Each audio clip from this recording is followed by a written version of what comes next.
الا رجالا، مگر مرد، نوحی ہم وحی کرتے تھے، الیہم ان کی طرف، فاسألوا اہل الذکر، فاسألوا اور پوچھو، سوال کرو، اہل الذکر علم والوں سے، ان کنتم لا تعلمون اگر تم نہیں جانتے تو علم والوں سے سوال کرو، پوچھو۔ ترجمہ کنز العرفان، وہ جنہوں نے صبر کیا اور اپنے رب ہی پر بھروسہ کرتے ہیں، یعنی عظیم ثواب کے حقدار وہ ہیں جنہوں نے اپنے اس وطن مکہ مکرمہ سے جدا ہونے پر صبر کیا، حالانکہ وہ اللہ کا حرم ہے اور ہر ایک کے دل میں اس کی محبت بسی ہوئی ہے۔ یوں ہی کفار کی طرف سے پہنچنے والی ایذاؤں پر اور جان و مال خرچ کرنے پر صبر کیا اور اپنے رب ہی پر بھروسہ کرتے ہیں، اور اس کے دین کی وجہ سے جو پیش آئے اس پر راضی ہیں، اور مخلوق سے رشتہ منقطع کر کے بالکل حق کی طرف متوجہ ہیں، اور سالک کے لیے یہ انتہائی سلوک کا مقام ہے۔ علامہ احمد صاوی رحمۃ اللہ علیہ فرماتے ہیں کہ ہجرت کرنے والے صحابہ کرام کا توکل بہت عظیم تھا، اور اس کی وجہ یہ تھی کہ انہوں نے اپنے رب کی رضا کی خاطر اپنا گھر بار چھوڑا، اپنا مال چھوڑا، دولت چھوڑی، وہ عزت کے بدلے لوگوں کی نظروں میں پائی جانے والی حقارت پر اور مالداری کے بدلے فقر و فاقہ پر راضی ہو گئے، تو اللہ تعالیٰ نے لوگوں کی نظروں میں پائی جانے والی ان کی حقارت کو عزت میں بدل دیا اور ان کے فقر کو مالداری میں بدل دیا اور انہیں جزا دی، اور وہ دنیا و آخرت میں تمام لوگوں کے سردار ہو گئے۔ امام بصری قصیدہ بردہ شریف میں فرماتے ہیں حضرت موسیٰ علیہ السلام کے نقیبوں اور عیسیٰ علیہ السلام کے حواریوں میں کوئی بھی ایسا نہیں جو فضیلت میں صحابہ کرام کی طرح ہو۔ اس لیے ہمارا یہ عقیدہ ہے، ہر مسلمان کا یہی عقیدہ ہونا چاہیے کہ ہر صحابی نبی جنتی جنتی، لیکن بہت سارے ایسے ہیں کہ جو صحابہ کرام کے بارے میں غلط باتیں کرتے ہیں، بعض صحابہ کو برا بھلا کہتے ہیں، گالیاں دیتے ہیں اور نہ جانے کیا کیا کہتے ہیں، اور بہت سارے۔ تو اللہ پاک ایسوں سے ہمیں بچائے، ایسے بد مذہبوں سے جو صحابہ کے بارے میں یا اہل بیت کے بارے میں غلط زبان استعمال کرتے ہیں، ایسوں سے بچ کے رہنا چاہیے۔ ہر صحابی نبی جنتی ہے، اپنا بھی یہی ذہن اور عقیدہ بنائیں اور اپنے آنے والی نسلوں کو بھی یہی بات سکھائیں، اہل بیت اور صحابہ کی محبت۔ وما ارسلنا من قبلک الا رجالا نوحی الیہم فاسألوا اہل الذکر ان کنتم لا تعلمون، اور ہم نے تم سے پہلے مرد ہی بھیجے جن کی طرف ہم وحی کرتے تھے، اے لوگو اگر تم نہیں جانتے تو علم والوں سے پوچھو۔ اس کا شان نزول یہ ہے کہ یہ آیت مشرکین مکہ کے جواب میں نازل ہوئی جنہوں نے سید المرسلین صلی اللہ علیہ وسلم کی نبوت کا یہ دلیل دے کر انکار کیا کہ اللہ کی شان اس سے برتر ہے کہ وہ کسی بشر کو رسول بنائے۔ انہیں بتایا گیا کہ سنت الہی اسی طرح جاری ہے، ہمیشہ انسانوں سے ہی اور مردوں میں سے ہی رسول بنا کر بھیجے گئے۔ فاسألوا اہل الذکر، اے لوگوں علم والوں سے پوچھو۔ اس آیت میں علم والوں سے مراد اہل کتاب ہیں۔ اللہ تعالیٰ نے کفار مکہ کو اہل کتاب سے دریافت کرنے کا حکم اس لیے دیا کہ کفار مکہ اس بات کو تسلیم کرتے تھے کہ اہل کتاب کے پاس سابقہ کتابوں کا علم ہے اور ان کی طرف اللہ تعالیٰ نے رسول بھیجے تھے، جیسے حضرت موسیٰ علیہ السلام، حضرت عیسیٰ علیہ السلام وغیرہ، اور وہ ان کی طرح بشر تھے۔ تو جب کفار مکہ اہل کتاب سے پوچھتے تو وہ انہیں بتا دیتے کہ جو رسول ان کی طرف بھیجے گئے وہ سب بشر ہی تھے۔ اس طرح ان کے دلوں سے یہ شبہ ظاہر ہو جاتا۔ اس آیت کے الفاظ کے عموم سے یہ بھی معلوم ہوا کہ جس مسئلے کا علم نہ ہو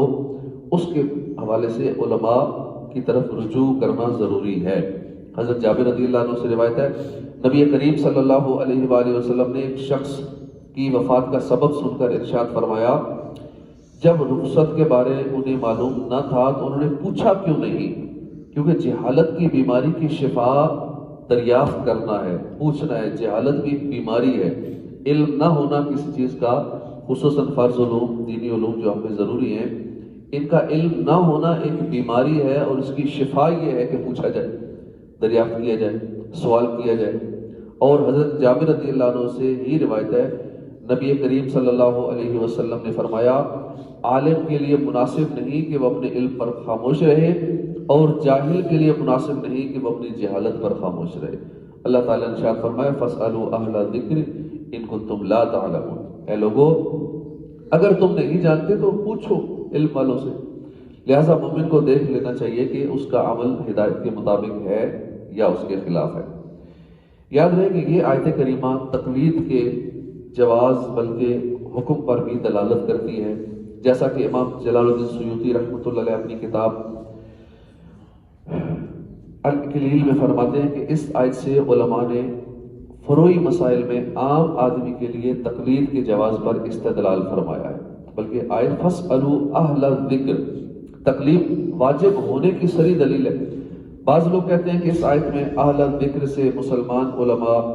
نہیں بلکہ اہل کتاب کے علماء مراد ہیں، لہٰذا اس آیت کی تقلید کی بحث سے کوئی تعلق نہیں ہے۔ ان کا یہ کہنا میری جہالت ہے، کیونکہ یہ اس قانون کے خلاف ہے کہ اعتبار لفظ کے عموم کا ہوتا ہے، نہ کہ مخصوص سبب کا۔ تقلید کی شرعی معنی یہ ہے کہ کسی کے قول اور فعل کو یہ سمجھ کر اپنے اوپر لازم شرعی جاننا کہ اس کا کلام اور اس کا کام ہمارے لیے حجت ہے، کیونکہ یہ شرعی محقق ہے۔ عقائد اور صریح اسلامی احکام میں کسی کی تقلید جائز نہیں۔ جو مسائل قرآن و حدیث یا اجماع امت سے اجتہاد اور استنباط کر کے نکالے جائیں ان میں غیر مجتہد پر چاروں ائمہ میں سے کسی ایک کی تقلید کرنا واجب ہے۔ امام اعظم ابو حنیفہ جیسے ہم حنفی ہیں اور دنیا میں زیادہ تر مسلمان حنفی ہیں، شافعی بھی ہیں، کچھ ممالک میں حنبلی ہیں، مالکی ہیں، تو کسی ایک امام کی تقلید ضروری ہے۔ ایسا نہیں ہو سکتا کہ دو کی جائے یا چاروں کی اکٹھی کی جائے، ایسا منع ہے کہ کچھ مسائل امام اعظم ابو حنیفہ کی طرف سے لے لیے جائیں، کچھ اپنی مرضی کے مسائل امام شافعی کی طرف سے لے لیے جائیں، تو ایسا کرنا درست نہیں ہے، جائز نہیں ہے۔ کسی ایک امام کی ہی تقلید کرنی ہوگی۔ اعلیٰ حضرت رحمۃ اللہ علیہ فرماتے ہیں مذاہب اربعہ اہل سنت سب رشد و ہدایت ہیں۔ جو چاروں مذاہب ہیں حنفی، شافعی، حنبلی، مالکی، یہ چاروں حق پر ہیں۔ جو ان میں سے جس کی پیروی کرے اور عمر بھر اسی کا پیرو رہے، کبھی کسی مسئلے میں اس کے خلاف نہ چلے، وہ ضرور صراط مستقیم پر ہے۔ اس پر شرط کوئی الزام نہیں ہے۔ ان میں سے ہر مذہب انسان کے لیے نجات کو کافی ہے۔ تقلید شخصی کو شرک یا حرام ماننے والے گمراہ ہیں، ضالین ہیں، متبع غیر سبیل المؤمنین، یعنی مومنوں کے راستے کے علاوہ کی پیروی کرنے والے ہیں۔ تقلید سے متعلق تفصیلی معلومات کے لیے کتاب ہے جال حق، اس کا مطالعہ کریں اور تقلید کے حوالے سے مسئلہ اور بہت سارے مسائل کی سمجھ آ جائے گی، کیونکہ بہت سارے ایسے لوگ آپ کو ملیں گے جو تقلید کو نہیں مانتے کہ ہم کسی کی تقلید نہیں کرتے، کسی کی پیروی نہیں کرتے، بس جو قرآن میں لکھا ہوا ہے اس کے علاوہ کچھ مانتے نہیں ہیں۔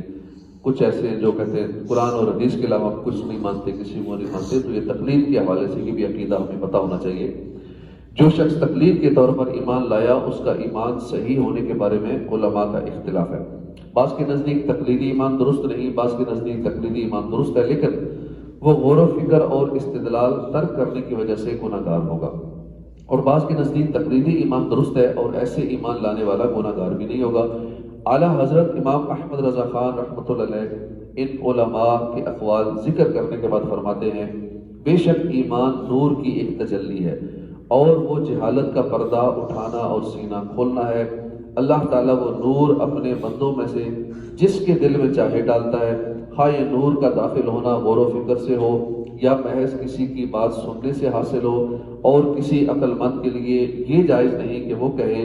ایمان نظر و استدلال کے بغیر حاصل نہیں ہوتا۔ ایسا ہرگز نہیں ہو سکتا، بلکہ خدا کی قسم بسا اوقات اس شخص کا ایمان جو استدلال کا طریقہ نہیں جانتا اس سے کامل تر اور مضبوط تر ہوتا ہے جو بحث و مناظرے میں آخری حد تک پہنچا ہوا ہو۔ تو جس کا سینہ اللہ تعالیٰ اسلام کے لیے کھول دے اور وہ اپنے دل کو ایمان پر مطمئن پائے تو وہ قطعی طور پر مومن ہے، اگرچہ وہ نہ جانتا ہو کہ اسے یہ عظیم نعمت کہاں سے ملی ہے۔ اور ائمہ اربعہ، چاروں امام وغیرہ محققین نے جو فرمایا کہ مقلد کا ایمان صحیح ہے، اس کا یہی معنی ہے مقلد سے ان کی مراد وہ شخص ہے جو استدلال کرنا، بحث کے اسلوب اور گفتگو کے مختلف طریقے نہ جانتا ہو۔ رہا وہ شخص جس نے اپنے سینے کو اس یقین کے ساتھ اپنی طرف سے کشادہ نہ کیا